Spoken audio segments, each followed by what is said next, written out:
A very good morning to all the students. Once again, we are coming to introduce a new topic of class 11th accountancy. As you know very well, in the last few videos, we have already completed lots of the theoretical as well as the practical concept related to the class 11th accountancy. You know very well, in the last video, we already discussed a lots of the practical as well as the theoretical concept like accounting equation, like double entry system, like the rules for debit and credit, which is also known as rules for generalizing, as well as we discussed the types of the account as per the traditional concept and as per the western concept or modern concept. So now in the last few videos we already completed the few of the important theoretical concept related to the very important chapter for the numerical point of view, that is in books of original entry journal. And you know very well what is a journal, what are the feature of journal, and what are the format of journal, and what are the rules for generalizing, which are totally depend on the traditional rule of generalizing. The debit the receiver, credit the giver, debit what comes in, credit what goes out, debit all the expenses and losses, credit all incomes, gains and profits. So after completing the various aspects in this chapter, now we are moving to the journal entries related to the discount. So you know very well there are two types of this discount. How many types of discount? So there are two types of discount. The first will be a trade discount, second is a cash discount. So what is trade discount? You know very well, business को बढ़ाने के लिए जो भी हम discount देते हैं उसे हम ट्रेड डिस्काउंट कहते हैं. And this discount will be given by the seller to the purchaser on the listed price. And such type of the discount will not be recorded in the books of account. इस तरह के discount को हम books of account में record नहीं करते हैं. और सबसे इम्पोर्टेंट बात है इस डिस्काउंट की, वो ये है कि amount will be deducted from the catalogue price. But when we are talking about the cash discount, तो cash discount you know very well, this discount is provided by the seller to the purchase for making a prompt payment, ताकि जो purchaser है वो timely पे कर दे या time से पहले पे कर दे, तो उसे हम लोग कैश डिस्काउंट करते हैं और इसको हम लोग बुक्स ऑफ अकाउंट में रिकॉर्ड करते हैं. सो क्या ये कैसे हम लोग ट्रांजेक्शन्स को रिकॉर्ड करते हैं, इसको हम लोग पहले डिस्कस कर लेते हैं. For example, goods purchase worth ₹1 lakh. हमने 1 लाख रुपए का गुड्स परचेज किया, ₹1 lakh, and eight the rate 10% trade discount. ठीक है, गुड्स परचेज किया 1 लाख रुपए का 10% ट्रेड डिस्काउंट पे. So you know very well, trade discount को हम अमाउंट से डिडक्ट करते हैं, बट इसका इफेक्ट हमारे जर्नल एंट्री में नहीं पड़ता. तो इस सिचुएशन पे यू नो वेरी वेल, हमने गुड्स तो परचेज किया, सो परचेज तो डेबिट होना चाहिए, बट हमने ट्रेड डिस्काउंट की बात की. 1 लाख रुपए का गुड्स था जिसमें से 10% of 1 lakh, it means 1 lakh में माइनस कर दो 10,000 इक्वल्स टू 90,000 जो है उसकी. बिकॉज ऑफ ट्रेड डिस्काउंट को हम अपने बुक्स ऑफ अकाउंट में रिकॉर्ड नहीं करते. So please note down what are the example of the trade discount. But अगर यही कैश डिस्काउंट होता, अगर यही क्या होता, कैश डिस्काउंट होता. Suppose goods purchase for cash ₹1 lakh eight the rate of 10% discount और कैश डिस्काउंट. सिर्फ डिस्काउंट लिखा रहा है या कैश डिस्काउंट लिखा रहा है तो उसे हम कैश डिस्काउंट की क्राइटेरिया में ही मेजर करते हैं. ये दिमाग में रख लीजिएगा आप लोग. सो हमने क्या किया, गुड्स परचेज किया, कितने का गुड्स परचेज किया, we purchase the goods for ₹1,00,000 at the rate of 10% discount और कैश डिस्काउंट। तो इसकी जब हम जर्नल एंट्री पास करेंगे तो डिस्काउंट को हम शो करेंगे। So purchase account debit to cash. Purchase कितने का किया? 1,00,000 रुपए का, और डिस्काउंट यहाँ रिसीव हो रहा है बिकॉज ऑफ जब भी हम परचेज करते हैं, मैंने आपको बताया कि whenever we purchase anything so discount मिलता है, और जब भी हम कोई चीज़ सोल्ड करते हैं तो डिस्काउंट हम देते हैं। ठीक है। So in this situation the discount receive will be 1,00,000 का 10% इज 10,000। सो पेमेंट कितना हुआ? It will be 90,000। So there are 2 example. First example are related to the trade discount and second example which are related to the cash discount। इसके साथ साथ कुछ situations ऐसी भी होंगी जहां पे कैश डिस्काउंट और ट्रेड डिस्काउंट दोनों मिक्स करके आपको प्रोवाइड किया जाएगा। उसको भी हम लोग देख लेते हैं। Suppose in the question, suppose in the any question there is a mixture of cash discount and trade discount. मान लीजिए उसमें कैश डिस्काउंट और ट्रेड डिस्काउंट का मिक्सचर है, तो इस सिचुएशन में हम क्या करेंगे? Suppose there is example, goods purchase for ₹1,00,000 at 10% trade discount and 5% cash discount. Okay, so हमने गुड्स परचेज किया। कितने का गुड्स परचेज किया? 1,00,000 रुपीज़ का 10% ट्रेड डिस्काउंट पे और 5% कैश डिस्काउंट पे। तो इस सिचुएशन में the purchase account will be debited to cash. ठीक, हम कैश डिस्काउंट को रिकॉर्ड करते हैं, ठीक है, ट्रेड डिस्काउंट को रिकॉर्ड नहीं करते। तो यहाँ पर डिस्काउंट क्या हो जाएगा? रिसीव हो जाएगा। So what is the amount of purchase? Purchase में you know very well trade discount को कंसीडर नहीं किया जाता। सो हमने परचेज किया है 1,00,000 रुपए का, उसमें से माइनस करेंगे trade discount at the rate of 10%। पहले ट्रेड डिस्काउंट माइनस कर देंगे। सो बचेगा कितना? 90,000। सो this is a net purchase amount. ये आपने परचेज किया, क्योंकि ट्रेड डिस्काउंट को हम डिडक्ट कर देते हैं, उसको कहीं भी शो नहीं करते हैं, बस अमाउंट में से वो डिडक्ट हो जाता है। अब इसमें आपने 5% का कैश डिस्काउंट, इसमें आपका क्या है? कैश डिस्काउंट है 5%, यानी 4,500। So discount receive will be 4,500। So आपने पे कितना किया होगा? 85,500। So this is a entry, purchase account debit to cash to discount receive. You can see that trade discount का जो 10,000 है उसे हमने कहीं भी शो नहीं किया है, कहीं भी डिस्क्लोज नहीं किया है। ये बात आपको अपने दिमाग में, अपने माइंड में रख लेना है। Got it? Now the next will be let's we take the one more example. Goods sold to Ram ₹50,000 at the rate 10% trade discount. हमने गुड्स सोल्ड किया राम को 10% ट्रेड डिस्काउंट पे।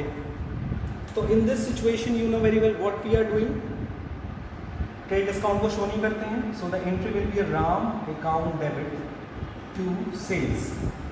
What it? 50,000 में 10% ऑफ 50,000 दैट इज 5,000 हम deduct कर देंगे। Sales कितने का किया हमने? 45,000। ओके, एक और एग्जांपल हम जो लेते हैं यहाँ पर, goods sold ₹10,000 eight the rate of 5% cash discount. अब ये कैश डिस्काउंट है, इसको तो रिकॉर्ड करेंगे ही करेंगे। Got it?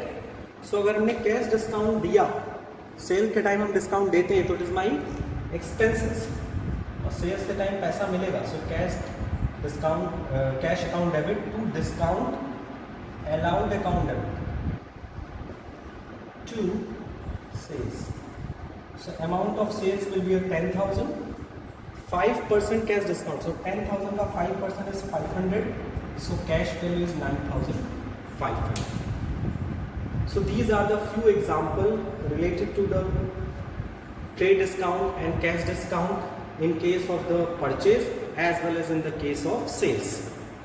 नोट डाउन कर लीजिए, उसके बाद हम लोग नेक्स्ट टॉपिक की तरफ मूव ऑन करते हैं.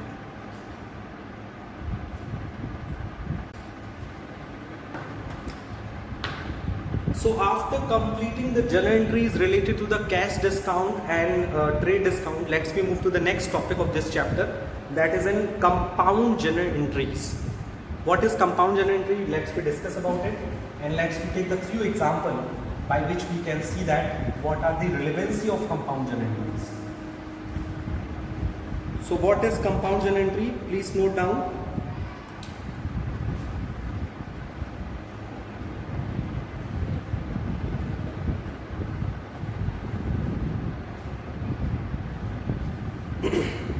Sometimes two or more transactions, sometimes two or more transactions, two or more transactions relating to one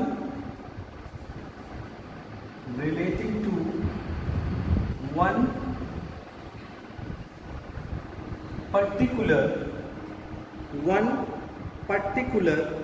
account take place.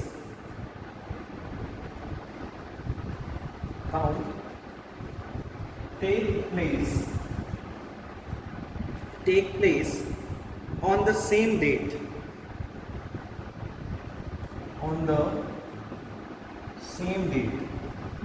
Basically होता क्या है, कभी कभी दो या दो से अधिक अकाउंट जो होते हैं वो किसी एक अपोजिट पर्टिकुलर अकाउंट के क्या होते हैं, अपोजिट होते हैं, और एक ही डे पे वो क्या होते हैं, ऑकर्ड होते हैं. जैसे हमने सैलरी पे किया, ठीक है, सैलरी पे किया 10,000 रुपीज़ का और वेजेस भी पे किया 5,000 रुपीज़ का. सो हमने दोनों पे ही किया, कैश किया, बट सैलरी पे किया, वेजेस पे किया. सो कैश के opposite you can see that two or more transactions क्या हो गए, एक अकाउंट के अपोजिट हो गए ऑन द सेम डेट. तो इस तरह के ट्रांजेक्शन्स को डील करने के लिए we have to pass the compound journal entry.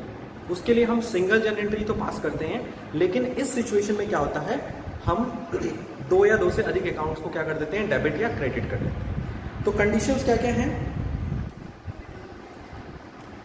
such entries can be passed,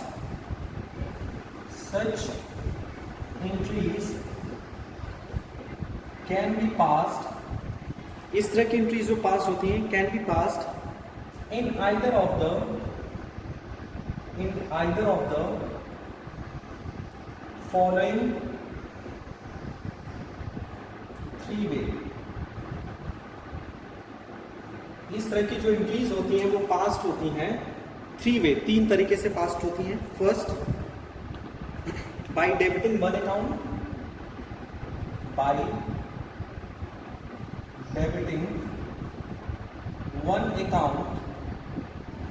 कोई एक अकाउंट डेबिट करें, एंड क्रेडिटिंग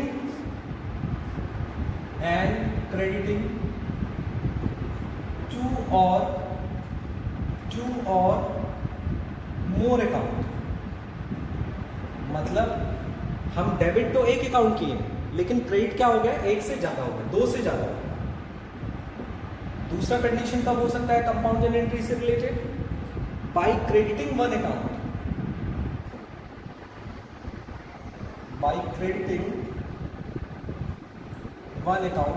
हम एक अकाउंट क्रेडिट किए, एंड डेबिटिंग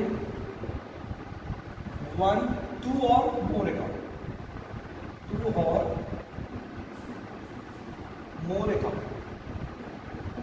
गॉट इट. और थर्ड सिचुएशन है बाय डेबिटिंग टू और डेबिट किए दो से अधिक अकाउंट, एंड क्रेडिटिंग और क्रेडिट किए टू और मोर अकाउंट, मतलब डेबिट किया एक अकाउंट, क्रेडिट किया दो से अधिक अकाउंट। क्रेडिट किया एक अकाउंट लेकिन डेबिट किया दो से अधिक अकाउंट। और तीसरा कंडीशन हो सकता है जब हम मल्टीपल डेबिट करें और मल्टीपल क्रेडिट करें। ओके, और ये इसका रिलेशन जनरली किससे होता है? ओपनिंग एंट्री से।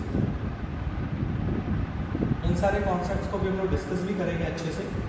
ओके, सो उसको पहले आप लोग नोट डाउन कर लीजिए।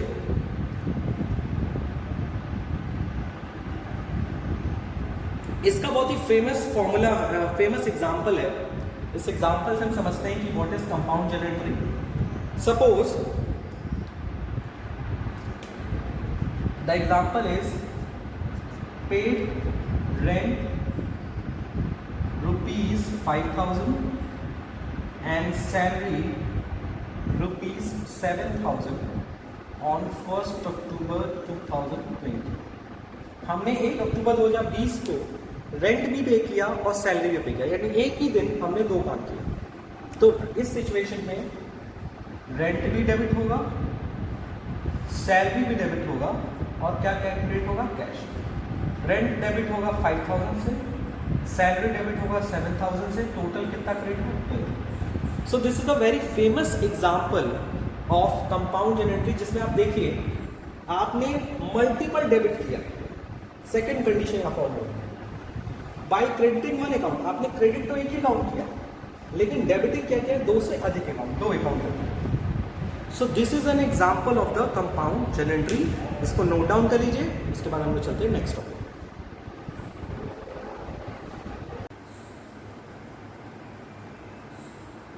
So after completing the various important concepts related to the books of original entry, that is in general, in this topic we discuss firstly what are the journal entries must be passed at the time of the compound journal entry, at the time of the purchase, sales, purchase return and sales return of the goods. So let's we solve the few practical problems and the examples by which we can see that which type of the journal entries will be passed at the time of the different transactions. So the question is journalize the following transactions. So आपको क्या करना है? कई सारे transactions की जनरेटरी पास करनी है। And the transactions are 2021 January 1, January 5, January 9, January 15 and January 19, January 25 and January 31। So there are 7 transactions done in the January month 2021, and the transactions are started business with cash. So the first transaction of ₹1 lakh, 1 lakh rupees से हमने business start किया।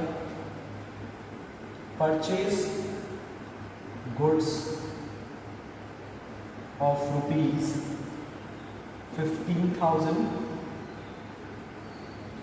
purchase goods from Ram ₹25,000, okay, as well as on January 15 sold goods to Hari ₹28,000 and sold goods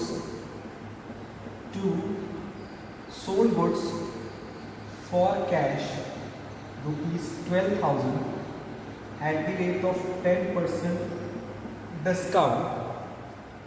And second last is paid rent ₹500 and paid paid rent rupees 500 and received commission rupees 100. So there are 1, 2, 3, 4, 5, 6, 7. There are 7 transactions are given. So with the help of these 7 transactions, we have to pass the journal entries. So कैसे हम लोग journal entries पास करेंगे? First of all, we prepare a format of journal. सबसे पहले हम journals का format prepare करेंगे. Top पे लिखेंगे journal entries, and the format of journal entries will be your date, particular, LF, amount debit and amount credit. So it will be date, particulars, LF, amount debit and amount credit. So there are 5 columns. You can see that in this question there are 5 columns in the journals table. Okay. So the first transaction on January 1 will be a started business with cash. So 2021 January 1 started business with cash. So in this situation the cash account will be debited to capital account. Cash account debited to capital account of rupees 1 lakh, and thereafter you have to write down the narration.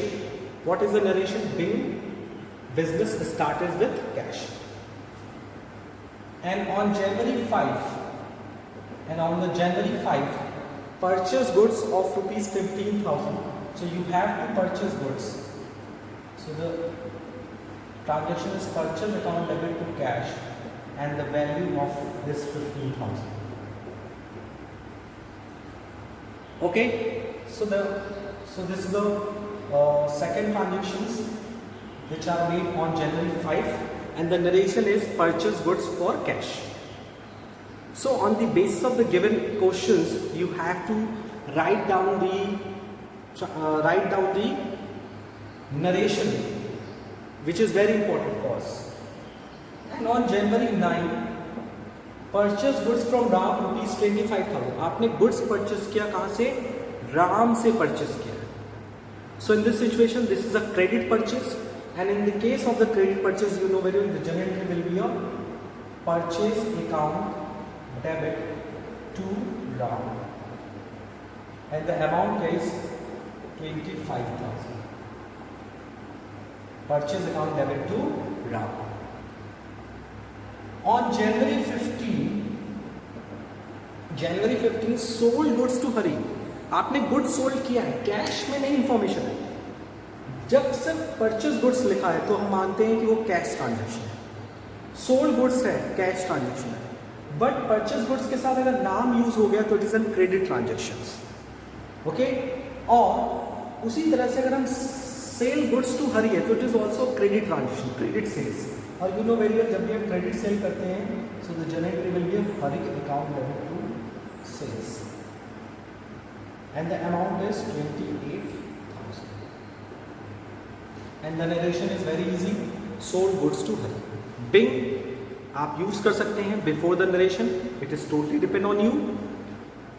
On January 15, after January 15 you have to write down the January 19. January 19 the transaction will be a sold goods for cash rupees 12,000. आपको क्या करना है? आपने goods sold किया cash में with a 10% discount, जिस पे 10% क्या है? डिस्काउंट है. तो गुड्स सोल्ड क्या? कैश में. So cash account debit to sales. So what is the amount of sales? Is 12,000 and 10% discount is mentioned. And 10% discount is what? 10% discounts means the discount allowed, because जब भी हम sales करते हैं discount allow करते हैं और जब भी हम परचेस करते हैं डिस्काउंट रिसीव करते हैं. So at the time of sale discount will be allowed and it should be debited. So 12,000 का 10% is 1,200 and the cash is 10,800. Sale क्या है? 12,000 का, डिस्काउंट 1,200, कैश में कितना है? 10,000. एंड द नरेशन आपको लिखना पड़ेगा clearly. You have to mention the narration sold goods at the rate of 10% discount. So this is a January 19. After January 19, we write down the January 25. The very easy, January 29 is paid rent. So the entry will be rent account debit to cash. आपने rent pay किया, so rent account debit to cash is 500. Okay. And the last but not the least is a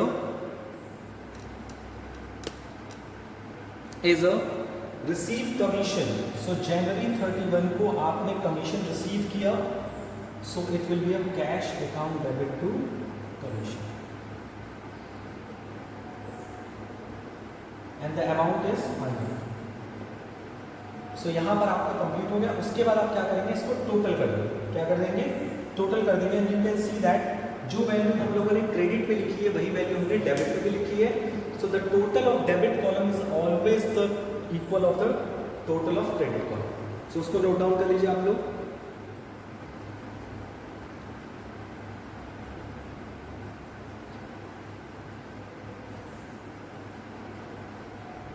Okay, so today firstly we discuss the journal entries related to the cash and trade discount. Thereafter we discuss the different journal entry in a suitable format. So once again I want to repeat the narration of each and every transaction. The first will be a narration is Bing business started. So you have to write down the Bing business started. The second is Bing goods purchase. The third will be a Bing goods purchase from Ram. The fourth will be a Bing goods sold to Hari. January 19, Bing goods sold for cash at the rate of 10% discount. January 25, paid rent. And January 31, received commission. So these are the narration. Okay. So after the completing the journal entries of 1, 2, 3, 4, 5, 6, 7 transactions, let's see make a proper guideline to prepare a journal entries is that sometimes you know very well कुछ transactions ऐसे होते हैं जिसमें एक से ज़्यादा debit होते हैं, एक से ज़्यादा क्रेडिट होते हैं, which is also known as a compound journal entry. So for example if January 15 को if we purchase goods ₹1 lakh at the rate of 10% trade discount and at the rate of 2% cash discount. It means January 15 को एक transaction हुआ जिसमें हमने goods purchase किया 10% trade discount पे और 2% cash discount पे. ठीक. और उसके आगे एक कंडीशन लिखा है only 50% amount is to be received. सिर्फ आपको कितना पैसा मिला है, 50% ही पैसा मिला है. सो इस सिचुएशन में जो आप कैश डिस्काउंट अलाउ करोगे सिर्फ और सिर्फ कितने परसेंट के लिए अलाउ करोगे, 50% के. ठीक है. अगर सारा पैसा मिल जाता तो जो 2% कैश डिस्काउंट गिवन होता वो सब पे गिवन होता. सो इन दिस सिचुएशन आपने परचेज किया. सो पहली entry purchase account debit to what, किसी का नाम लिख लीजिए आप जिससे आप क्रेडिट परचेज करते हो उसको क्या कहते हैं, creditors. So purchase account debit to creditors is 1 lakh minus 10% is 10,000. So net amount purchase is 90,000. And thereafter is to be paid, not received. Why? Because purchase के बाद हम पे करेंगे. Okay. So बाकी आपने पे किया, कितना पेमेंट किया क्रेडिटर्स को, सिर्फ 50%. So किसका 50%, 1 lakh का कि 90,000 का, 90,000 का 50%.